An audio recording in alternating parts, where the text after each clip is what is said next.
अऊज़ु बिल्लाहि मिनश्शैतानिर्रजीम बिस्मिल्लाहिर्रहमानिर्रहीम। दोस्तों अस्सलामु अलैकुम।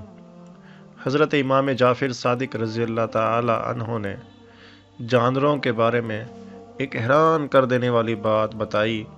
आपने फरमाया, परिंदे, कीड़े और जानवर भी यकीनी तौर पर तबई मौत मरते हैं, लेकिन इन तबई मौत मरने वाले परिंदों के मुर्दा जिस्म किसी को नज़र नहीं आते। आखिर ये लाशें कहाँ चली जाती हैं? मसलन हमारे इलाकों में बेशुमार परिंदे, बिल्लियाँ, चूहे और दूसरे जानवर पाए जाते हैं। ये जानवर भी अपनी तबई मौत मरते हैं। रोज़ाना हज़ारों परिंदे और दूसरे जानवर मरते होंगे, लेकिन इनके मुर्दा जिस्म हमें नज़र नहीं आते। अलबत्ता उन मुर्दा जानवरों की लाशें हमें नज़र आती हैं जो कैद में मर जाएं, या उन्हें जहर दे दिया गया हो, या शिकारी ने शिकार किया हो, या किसी दूसरे परिंदे ने उसे घायल किया हो। आपने किसी भी जानवर को आहिस्ता आहिस्ता दम निकलते हुए नहीं देखा होगा, यहाँ तक कि किसी छोटी सी चींटी को भी नहीं।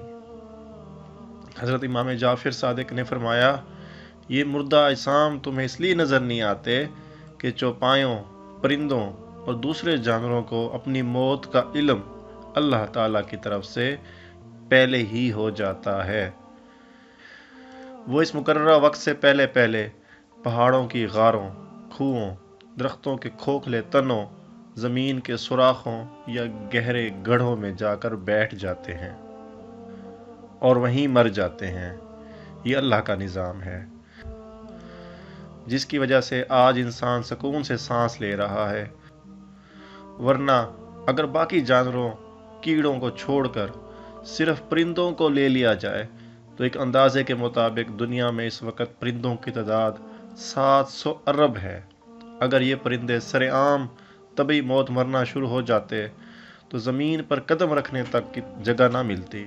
हर तरफ उनके मुर्दा जिस्म होते जो गंदगी और बेशुमार बीमारियों का सबब बनते।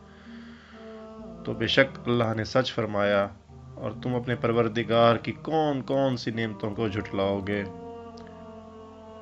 यकीनन अल्लाह पाक ने इस दुनिया के अंदर इंसानों के लिए बहुत सारी आसानियाँ रखी हैं, लेकिन इंसान है जो गौर नहीं करता।